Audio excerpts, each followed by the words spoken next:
Welcome, everyone. So today we have something a little different. We're interviewing a guy named Mike T. Nelson. He's kind of like the science nerd who knows a lot of stuff about a lot of stuff. I happen to be, Dean, I'm traveling in New York with a seminar, and I'm actually staying with Mike. So Mike and I are actually recording in one studio, and then Andrew is calling in. Mike has a cool background. Like I said, he knows a lot of stuff, but he has a PhD in exercise physiology, a BA in natural science, and a master's of biomechanics. Again, knows tons. The cool places that we go in this podcast is we talk about metabolic flexibility, something he's really passionate about, and how we can include those concepts into our diet.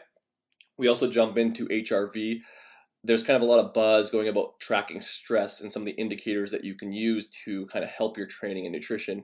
He's kind of the expert, the go-to guy on that. And then with all the relevance of cannabis being legalized in Canada, we actually asked Mike about this, and he has a lot of information about the science of it and how it can actually be used to help training and help recovery. So that's kind of a cool conversation. I think you should stay tuned. So again, if you like us, share the podcast with people you know, rate us 5 stars on iTunes, and drop us a review. Enjoy. Shut up and sit down.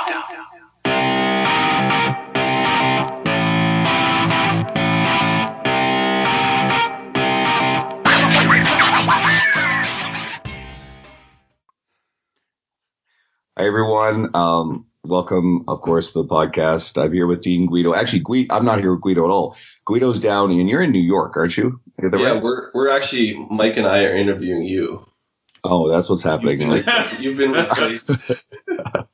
A lot of our previous guests are people I actually met for the first time in May of 2017 at the Kansas City Fitness Summit, and that applies to Mike T. Nelson as well. Mike has been someone I've been actually reading his content on T Nation, not unlike one of our previous recent guests, Charles Staley, for years. And then just to kind of meet some of these people that I'm like, holy shit, like I've been reading your stuff for forever at this big event was really cool. That conference was certainly career changing for me. And then I brought Dean there last year, and then of course that blew shit up. So, Mike, you've got a PhD in exercise physiology, a BA in natural science, an MS in biomechanics, years and years of coaching clients, teaching fitness professionals, writing fitness articles. There's a shit ton more. It doesn't even begin. You're pretty much one of the most prolific people in the industry that I've seen. You're always traveling. So it's a great pleasure to have you on here. So welcome. Yeah. Thanks, guys. Thanks for having me on here. Greatly appreciate it. He knows lots of stuff, is what you're saying, by the sounds of it. How long have you been in school? I technically did 18-ish years of college full time, because I did 5 years in a PhD program in biomedical engineering too. So I don't recommend that path to anyone who's listening. That's like the longest, most circuitous path to get anywhere. You know some things now. Some things. I don't know. A bunch of shit I know nothing about. Well, there's a few things that we actually wanted to pull out of your brain. And of course, anything that comes to mind, you're free to go off into tangents about. But you teach a lot of concepts in your industry, and one of the things you have a lot of current content about is metabolic flexibility. Now, I'm not sure everybody understands what that means, so I was hoping you could explain it and how it relates to people, trainers, clients, everyday people. Yeah, so what's interesting in the fitness world is that everybody wants to be like polarized one direction or the other. So like for nutrition, like carbs are good. Oh, wait, now they're bad. No, keto's the best. No, keto's not good. High fat's good. No, protein will kill you. You know, like everyone wants to be on like one side or the other side. The metabolic flexibility is looking at the main 2 fuels, carbohydrates and fat, and saying that you want to use the right fuel at the right time.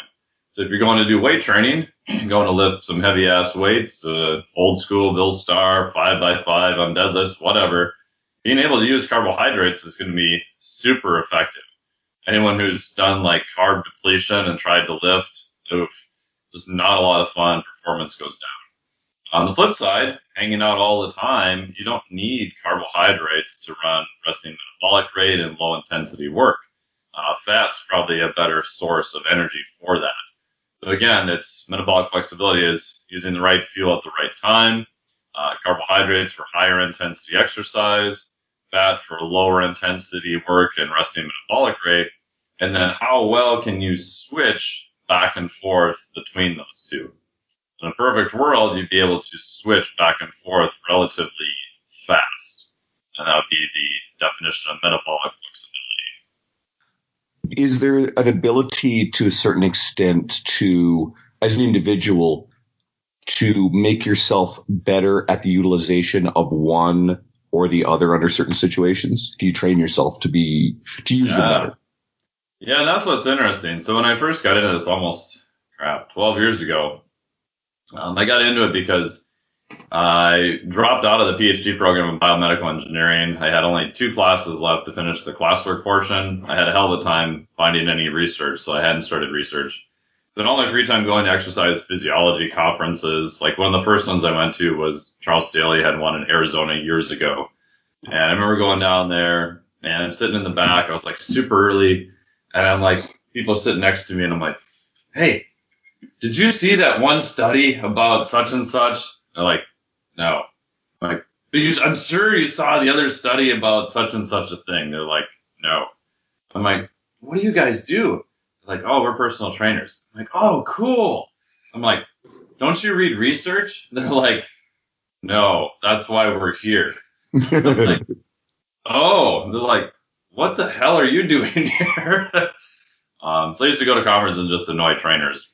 So I then dropped out of that program, went to the PhD program for exercise physiology. And I went to it because I was getting tired of doing a bunch of math stuff. And literally the first day I sit down, my advisor comes into the meeting. He's like, hey, we got 2 new projects. One's on heart rate variability. One's on metabolic flexibility. And they both involve a lot of math. He's looking around the table and he goes, you, math boy. He doesn't even like remember my freaking name. He's like, these are your projects. Okay. That's how I got assigned metabolic flexibility. My first question when I looked at it, I'm like, well, who cares? Right? Because if the textbooks, they all say that everyone's really good at using fat at rest. Everyone can use carbohydrates. So it's not a trainable thing. It doesn't change from one population to the next. Therefore, it doesn't matter. And then when I started digging into it, I realized that, oh, wait a minute. For a disease state, right, type 2 diabetics, you start losing carbohydrate metabolism. You actually start losing fat metabolism also. And then in a non-disease, so like healthy people, there's some very interesting studies from Helge, Gadecki.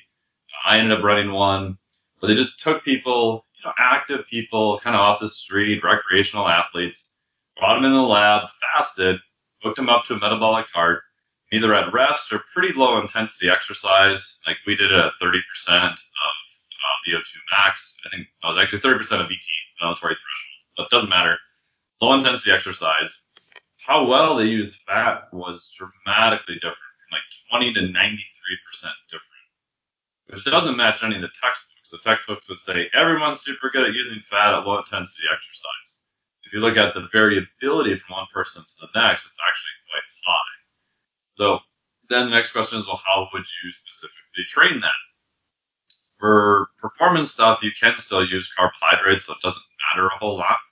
But I think especially for health parameters, like we saw some crossover stuff. So you put an athlete on a treadmill, you have them go fasted, and you should see fat use kind of increases, and at one point then they switch and they start using carbohydrates at high intensity exercise. We saw a couple of athletes where even at rest, fasted, just hooking them up on the machine, they're already like 75% carbohydrates, and they just keep going higher and higher. So they're kind of missing that whole entirely low end of fat metabolism. Now the performance of VO2 max was actually pretty good, right? Because carbohydrates are fueling that high end performance. But in my head, I'm thinking, man, you're probably not doing your health any benefits at all. You don't need to run carbohydrates at rest. There's not a big advantage from a bioenergetic standpoint. And then on the flip side end, on the carbohydrate end, if you look at a disease, say there's something called McArdle's disease, you're missing the enzyme that allows you to break down glycogen. So stored carbohydrates, you're missing that enzyme just genetically. And if you take those people, we do a biopsy, lots of glycogen. Put them on a treadmill and have them start to run fast, they hate you.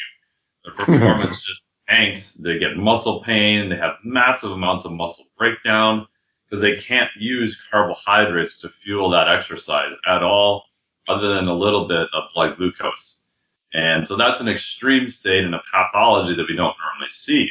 However, if you have someone on a ketogenic type diet and you give them back a bunch of carbohydrates and go, great, we'll upregulate your fat use 2, 3, 4 days before the race. We'll just give you a piss ton of carbohydrates, eat pancakes, do whatever you want. And the thought being that, hey, we'll give you back carbohydrates so you can get that high-end performance. What you see is that it doesn't happen. So glycogen will still be replenished, but because of the enzyme, so it's an enzyme called PDH, pyruvate dehydrogenase, it's kind of like the gatekeeper to glycolysis, kind of the gatekeeper to accessing carbohydrates to the highest degree. That'll be turned down by like single-digit percent, so 1 to maybe 9%. And in most people, if you're not that concerned about performance, that doesn't matter a whole lot. But man, if you're an elite athlete and I tell you, hey, we just cost you 5%, that's massive. Like 1% difference in the Olympic marathon was the difference between first and second. So 1% different over the course of hours. That's not counting, strength and power events that could be 10 seconds or less for 100-meter dash. So the ends of the spectrum, to answer your question, do change. They can be modified. They can be modified either positive or negative, depending on what we look at. The one question I had was, so you've seen that in people that are ketogenic, and then people talk about that enzyme. So outside of those cases, is there anyone that sucks at using carbs, like any kind of population that tends to suck at the sports?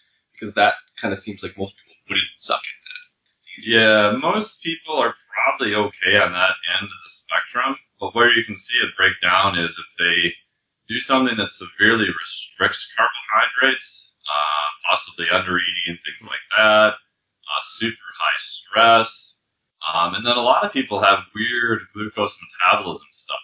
So if you look at fasting blood glucose, you should be 80 to 89 is probably a pretty good range. That's the American numbers on that. And then HbA1c, so your 3-month average of blood glucose, right? Looking at glycolated hemoglobin, around 5-ish%, somewhere in there. However, you can still have these massive spikes in the first phase of insulin. So something called cephalic insulin release is nervous system modulated. And in some people I've seen, they will spike up like super high in blood glucose and then just crash super hard. But because those spikes are so short-lived, they won't show up in the average, and they're in response to food. So they're not going to show up in a fasted reading. You can get at this a little bit by looking at something called a glycomark on the blood panel, which I got from Dr. Brian Walsh. You can also look at how you feel after carbohydrates. And then you can also get fancy and do like a continuous glucose monitor. But you will have some athletes where you give them, like, say, the 2 Pop-Tart challenge, and you feel good for about 5 minutes, and then they're, like, passed out on the floor going, I don't want to train. Right?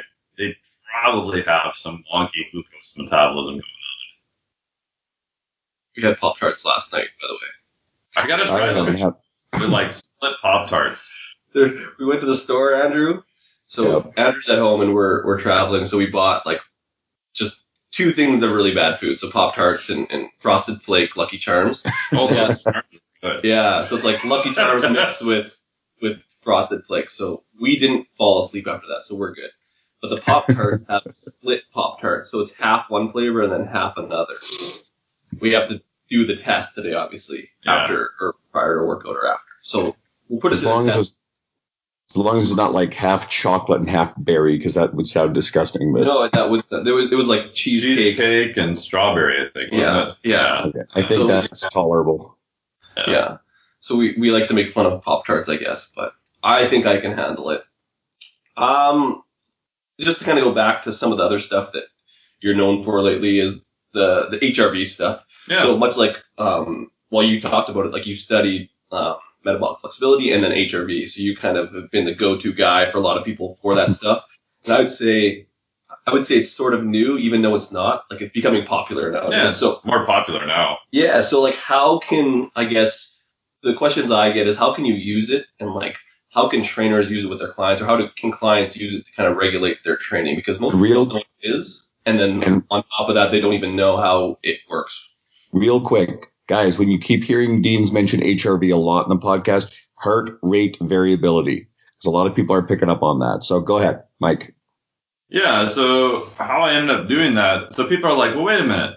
Why the hell is your PhD on two like different topics? That doesn't make sense, right? Because normally a PhD is very focused, like hyper focused in one area. So what I was actually looking at was fine scale variability across physiologic systems, which doesn't make any sense at all. But heart rate variability is these little tiny changes in heart rate sitting at rest. So if we're sitting at rest, and I look at my heart rate right now, it's 55. Now it's 56. Now it's 57. You know, maybe it'll drop to 55. Oh. Yep, drop to 55, 53, 52. Right? So there's a little bit of this fine scale variability just sitting at rest. And that's actually a good thing. That's actually almost how all physiologic systems operate. So every physiologic system we've looked at in terms of this slight movement around a mean, we've seen it. So if we look at sway, if we look at gait, if we look at some breathing stuff.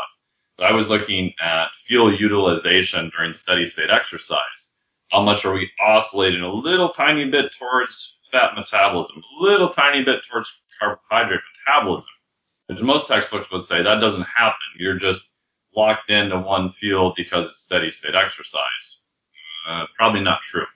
So heart rate variability, this fine scale variability, is actually a marker for parasympathetic tone. So the more parasympathetic tone you have, the more fine scale variability you have. And at rest, that's a good thing, right? So if I drive my car and I press on the brake, that's like parasympathetic tone, right? Because at rest, I want my heart rate to be relatively low. When I go to exercise, I want to step on the gas pedal. I want more sympathetic output. So I want heart rate to go up, and I want all the other beneficial stuff with that. With heart rate variability, what we're looking at is usually one measurement done first thing in the morning, and that gives us the state of our autonomic nervous system. So if I went to the gym and drank 4 cups of coffee and we did Olympic weightlifting for 2 hours, the next day my HRV is probably going to be more on the sympathetic side. Right? It's going to say, hey, you're a little bit more stressed. EGS or what? Yeah, I was going to bump over. I was like, I got to spread my knees up. Anyways. And so what it'll tell us is at rest, what is kind of the state of your nervous system. And the good part is that that's some cool information that we have. The downside is that could be altered by anything in your life.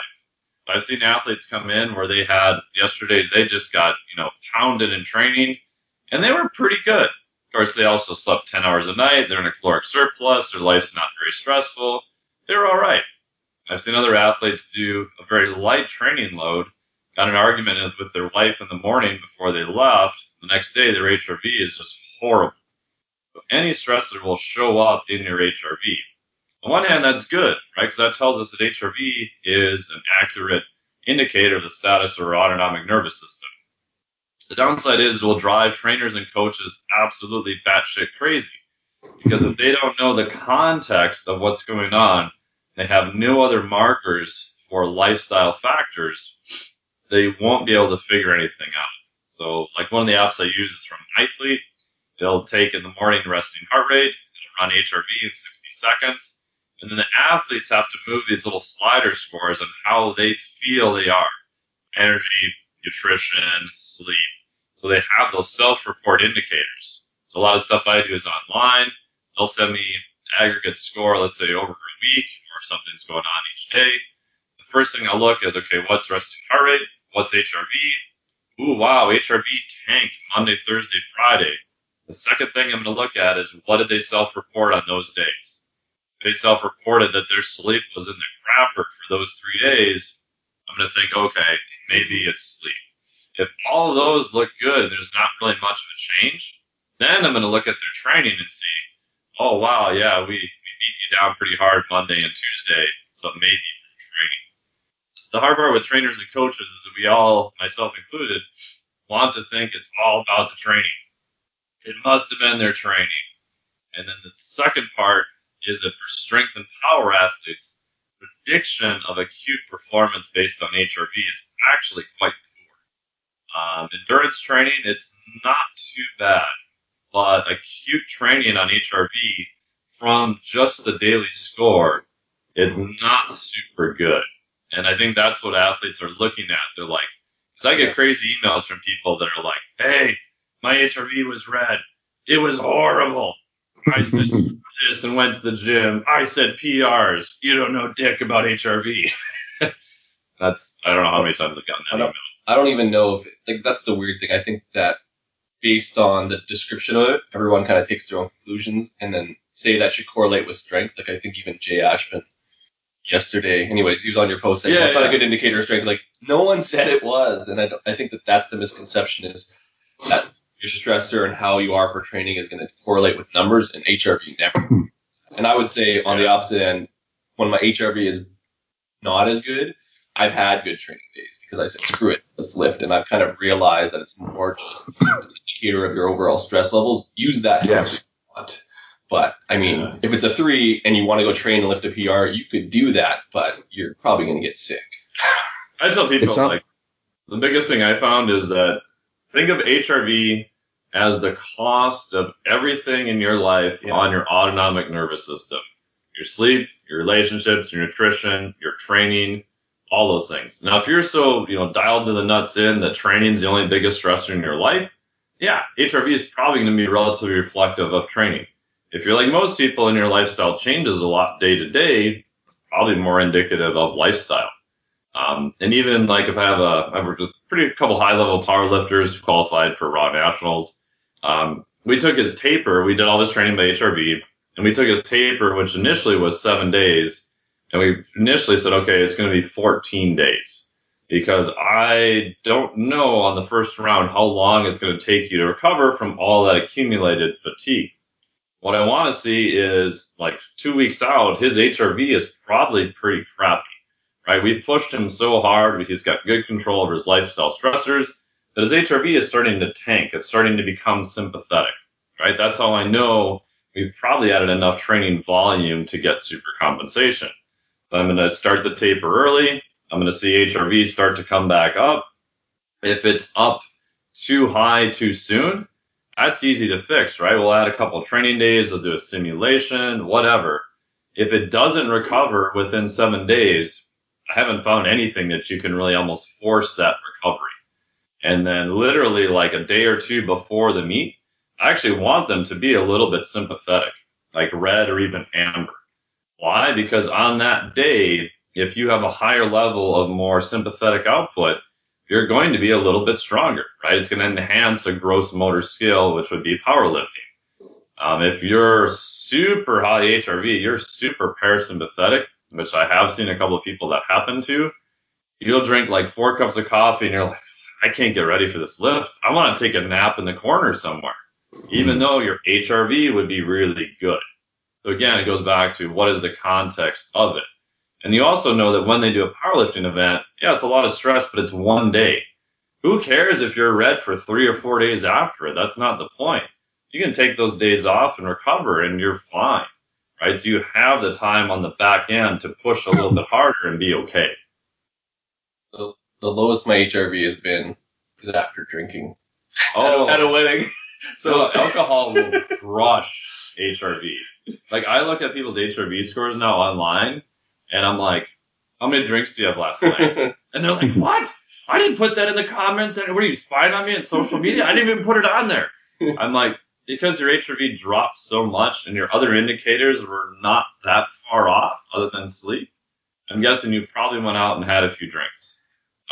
1 drink, usually not too bad, but even 2 drinks, I've seen people's scores drop quite a bit. Even more freaky, and some people, it depends on what type of alcohol. Even if you control for the same amount of alcohol, some people, certain types of alcohol, just, I don't know, whatever reason, has a bigger effect on their HRV than other types. What types are usually more problematic? For who, Andrew? And that's what I tried to figure out, too. And it's not very clear cut, but I would say if someone has an issue with red wine, I'll switch them to white wine, and sometimes that's better. If they have an issue with hard alcohol and it's a dark alcohol, I'll switch to like a vodka or a clear. That's generally true, but not always. I mean, I have one client who he loves like super high-end tequila, and two shots of it, and his HRV would tank. Paradoxically, he switched him to vodka, and he was fine. I don't know. That's just tequila. I mean, just the smell of that stuff will take your HRV as far as I'm concerned. That is good though. I mean, if you're someone who like is gonna drink and you are tracking those variables, you can, I guess, see those changes and like make a better choice. I don't know if maybe consumption should go down, but I mean, if you wanted to have something better, just don't drink tequila if you're not a tequila person. And at a higher enough intake, everyone's gonna drop, right? It's just kind of those lower end intakes. Mine was like 15 drinks. It was a wedding. It was like a 2. I'd never even seen it. It was like red. And the funny thing is, I would say, even with my college football background, a lot of people would train after those days. And there's some people who would drink 2 nights in a row and still train. And it would just made me aware of like, how did I do that? How did I get hurt? Yeah. I mean, I have a client now who he's doing good. He's super compliant. Everything's awesome. But he'll go out a couple, like 3-4 nights a week and have 3 to 4 drinks as part of his job. So in the past, I'd be like, bro, you can't go out and drink so much. And then he'll not like me, and he'll still drink, and then he'll just not tell me about it. And then 2 months later, banging my head against the wall because I can't figure out what's going on. So now I'm like, okay, for our experiment this week, just report whatever you have for alcohol, and then I'm going to look to see what your HRV score is the next day. And then I'm going to be like, hey, look, when you have 2 or more drinks, your HRV drops by like 10 plus points. What do you think's going on?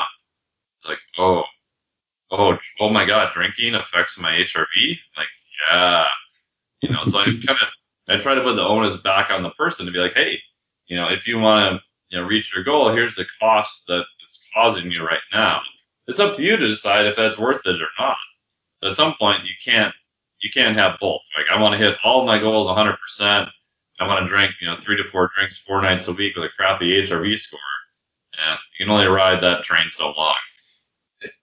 Because we're Canada and cannabis is legal, is there any studies or like data for, I guess, if it makes it better? Because I would say that most people that are defending would be like, oh, if I smoke weed, it makes me recover better because I could be more relaxed. Is there anything on that?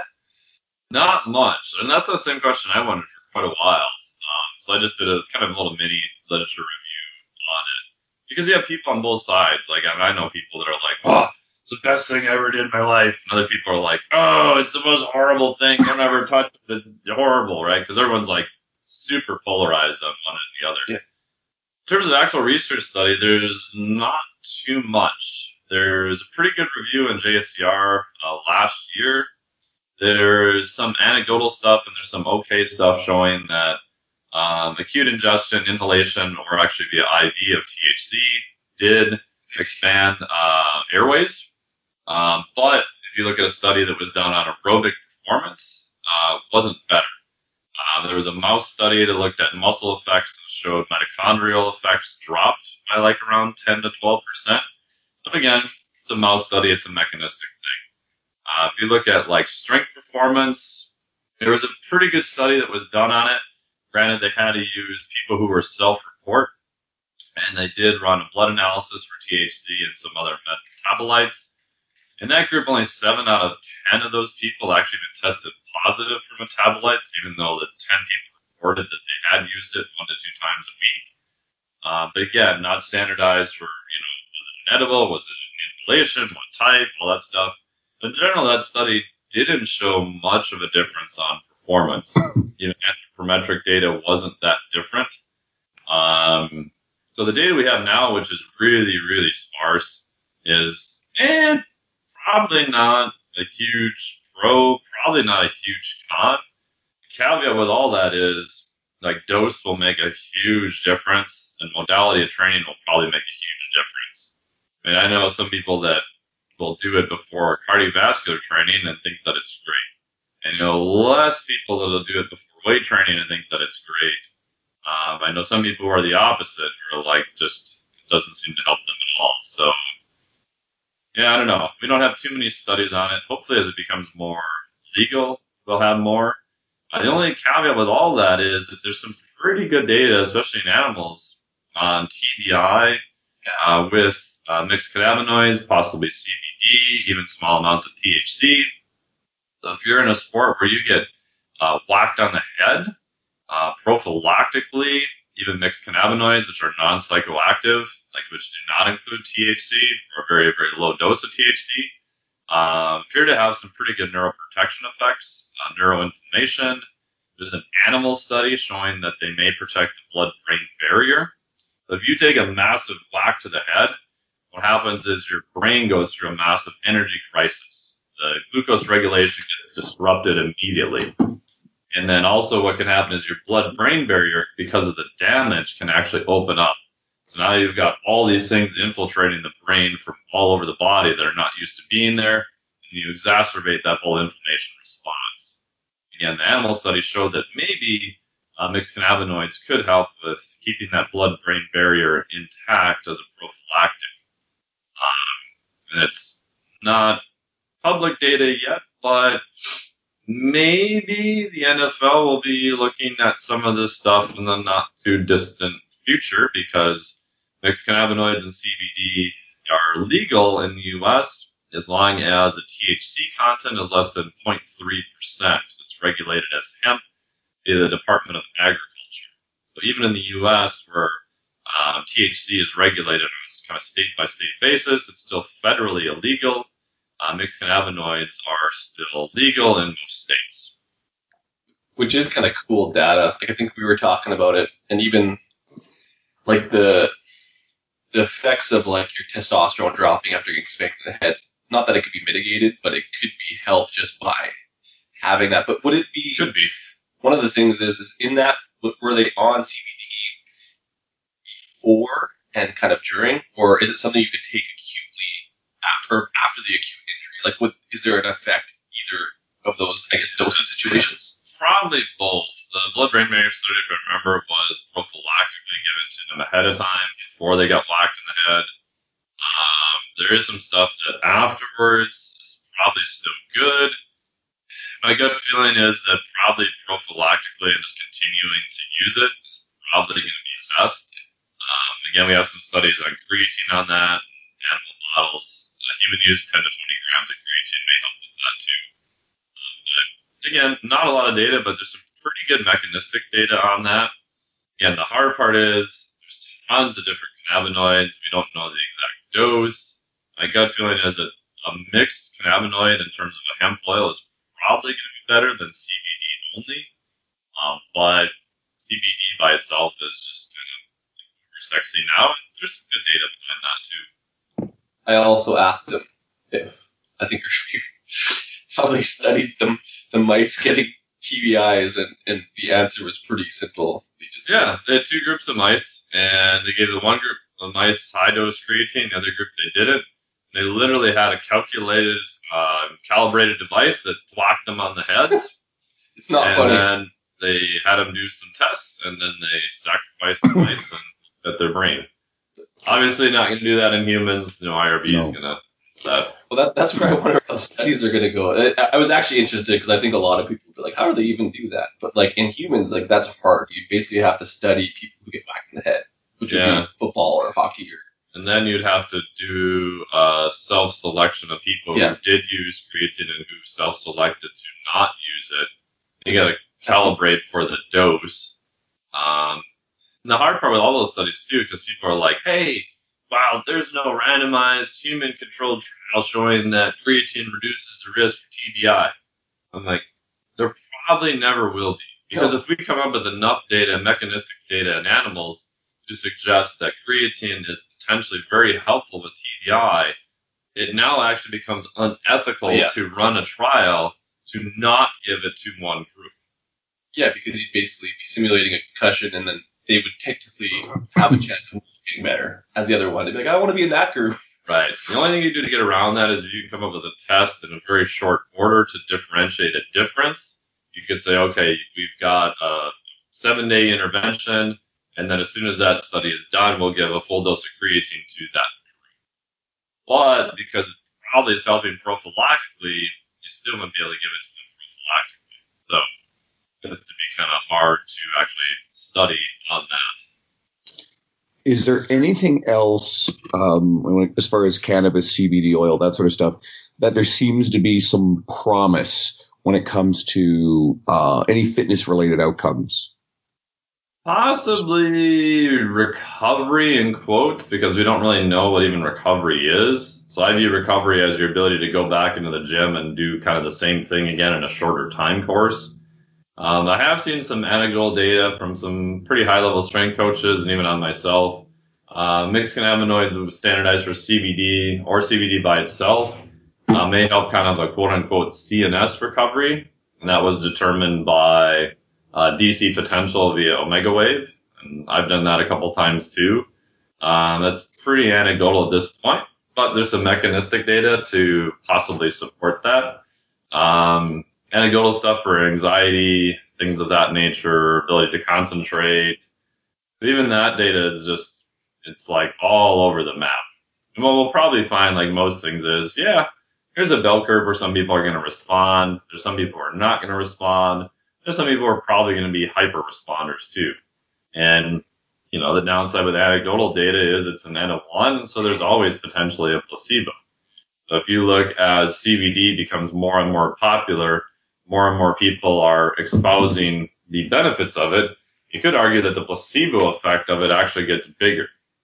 So the N of 1 data may be skewed more towards that direction.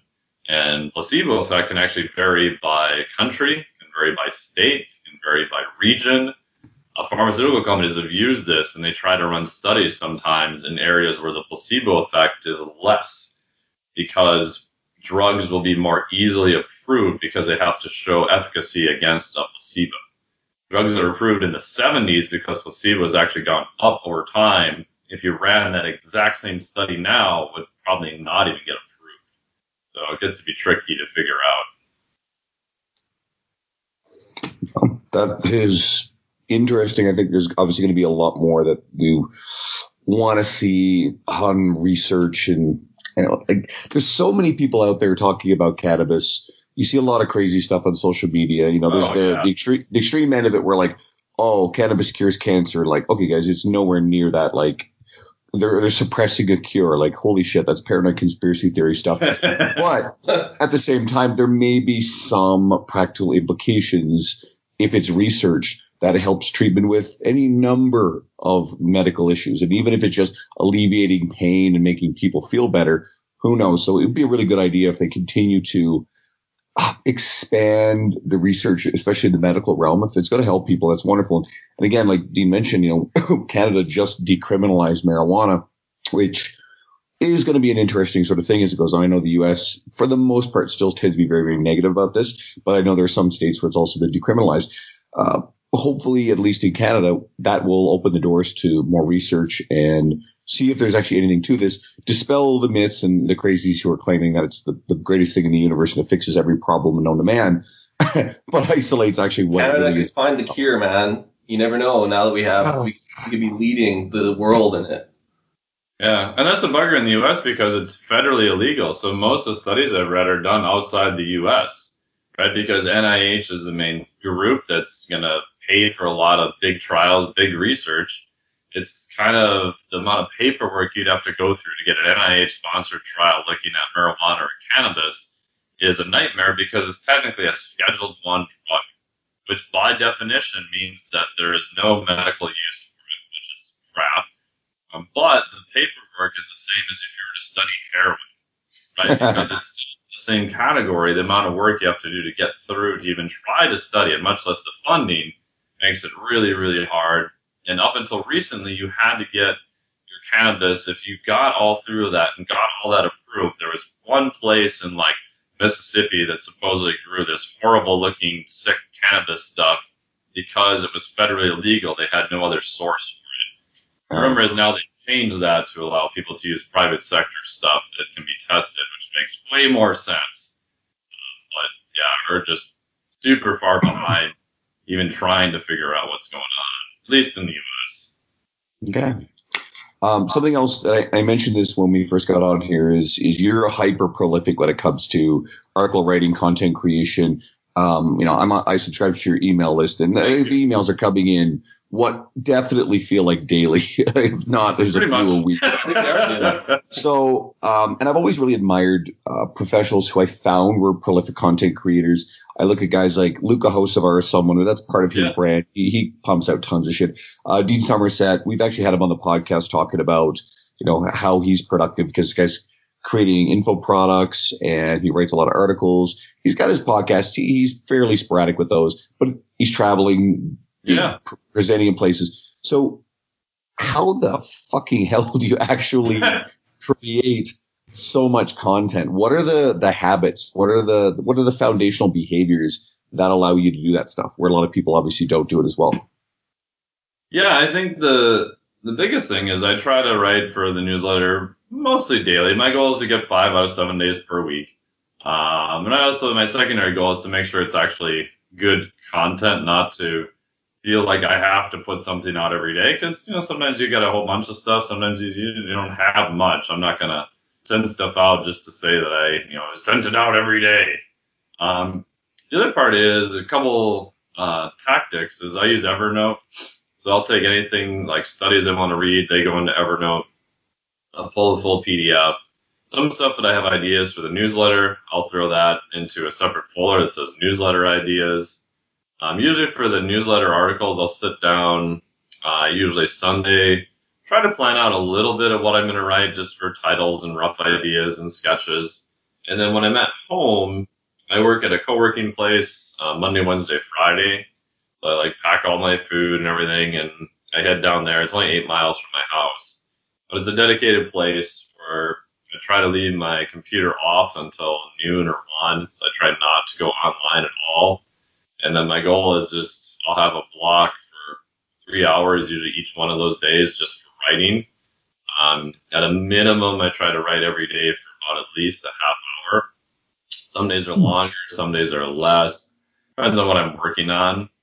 And then my wife does help me with some of the editing because I realize even now I get stuck where I'm really good at getting an article to 80 or 90%, and then I get kind of tired of looking at it. I have a bad habit of them kind of sitting around in this 80 to 90% finished state. Now what I'll do with that is I'll send it to her as sort of a time thing, so I kind of forget what I wrote about a little bit, and she'll kind of proof it and send it back. Sometimes for the newsletter stuff, because it's more timely, that's a little bit shorter turnaround time.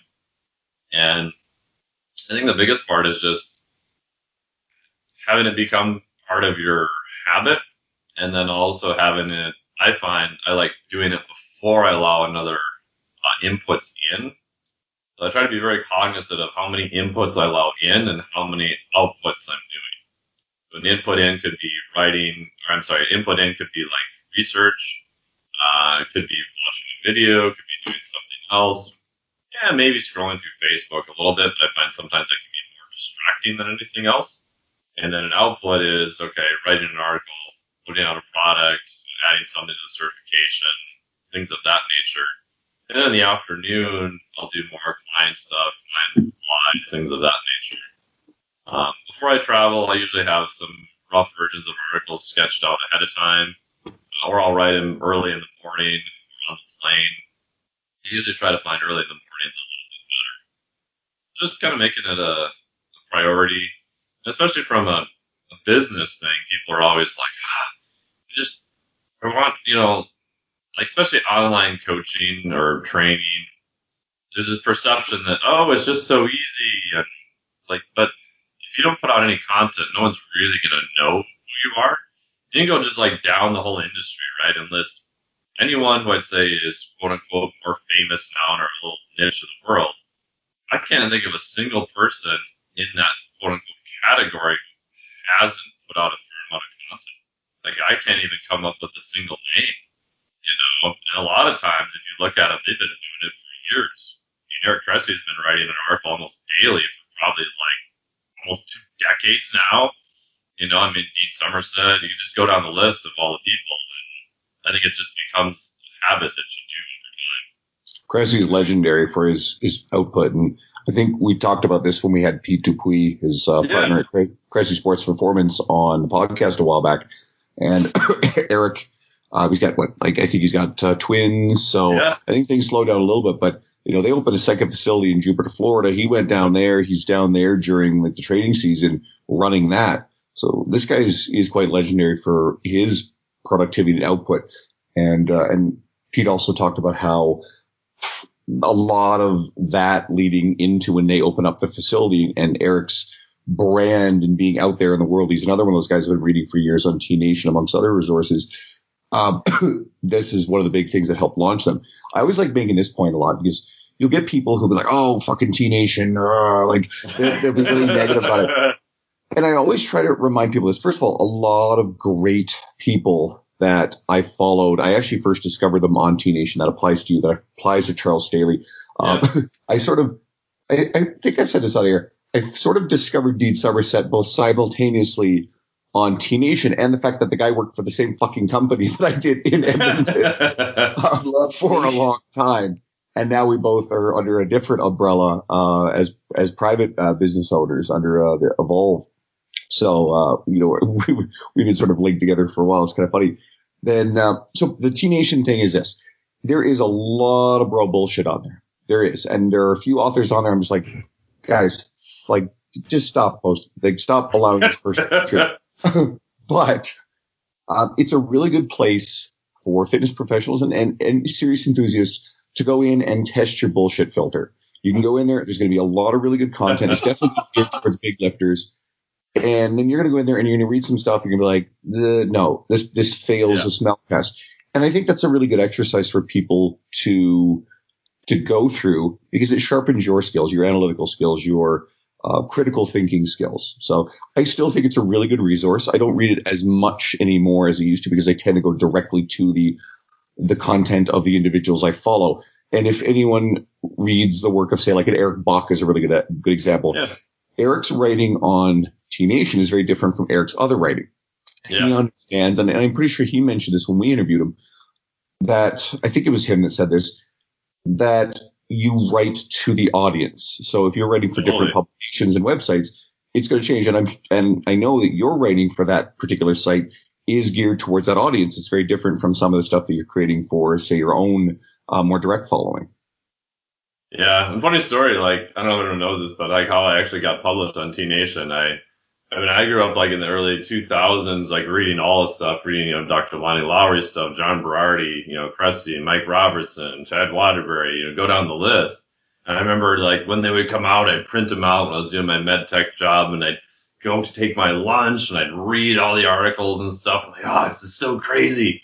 And they had the Test Fest or whatever, the first conference they did that Phil Stevens put together.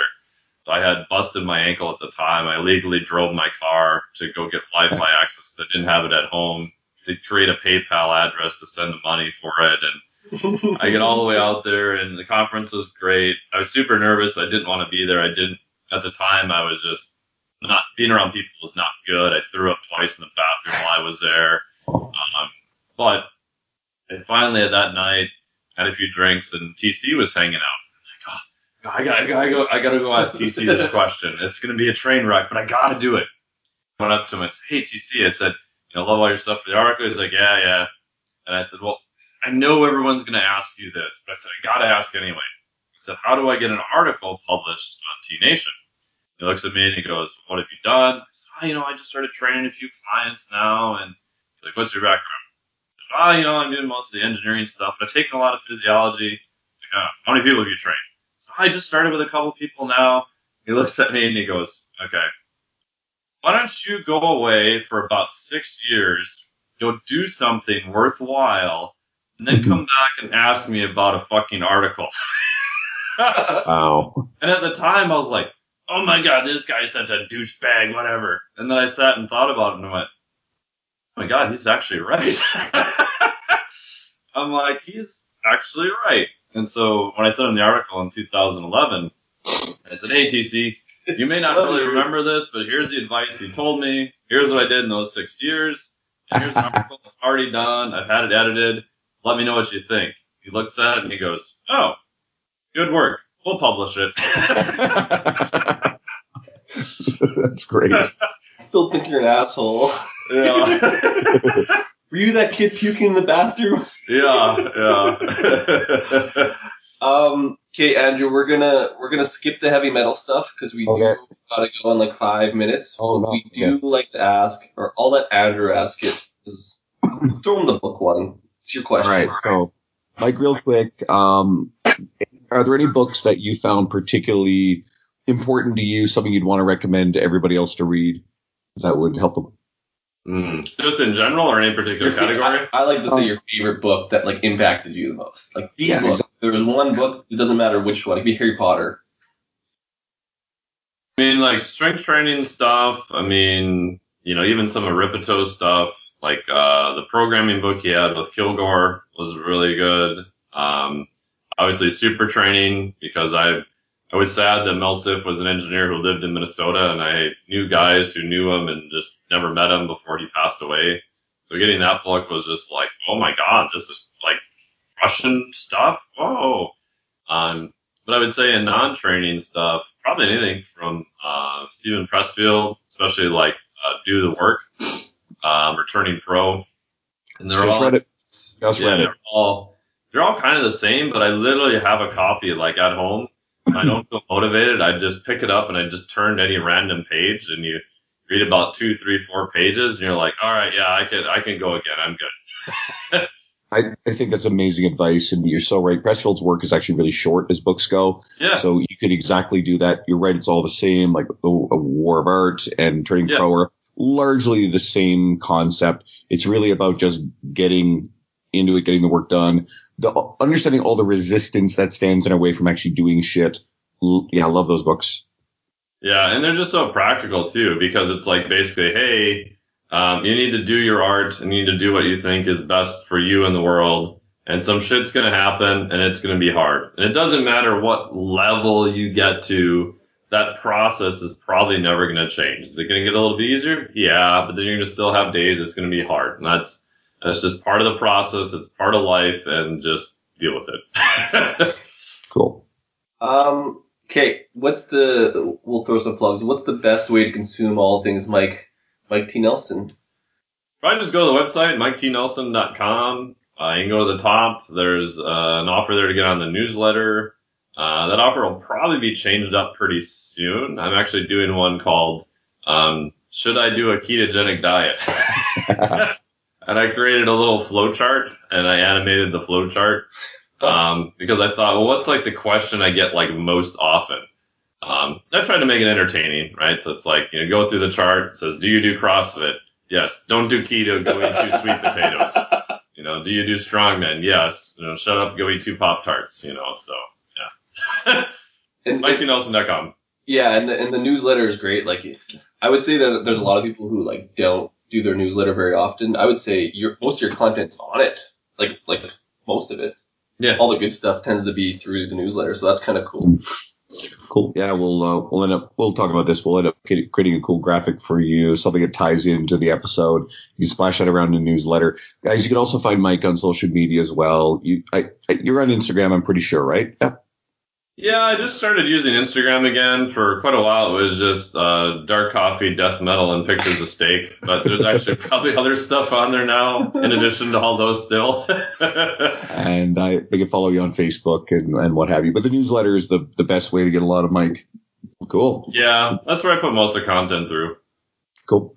Well, guys, Mike, thank you so much for coming on. It was really cool to have you. You've been someone fun. I appreciate it. We've been like planning for a long time, and he's like, look, we'll get him on. And it was actually just the perfect opportunity because Dean's out there traveling with you. For everybody tuning in, guys, thank you so much. If you really like this episode, we've got this should be following a really great episode with Megan Calloway. Just before that, we had Charles Staley. If you're one of Mike's people who's listening to us for the first time, well, shit, we've mentioned a number of fitness professionals that we've interviewed. Check out one of our other episodes. See if you like some of the really ridiculous shit Mike Israetel has said on our podcast. He's been on 3 times. And if you like that, maybe you'll stick around and check out a few more. We're working really hard to bring some, the best guests of the industry, really cool people, and having some conversations that are a little different than the routine questions that we see all the time. Thanks so much for tuning in. Have an awesome day, guys. Shut up and sit down.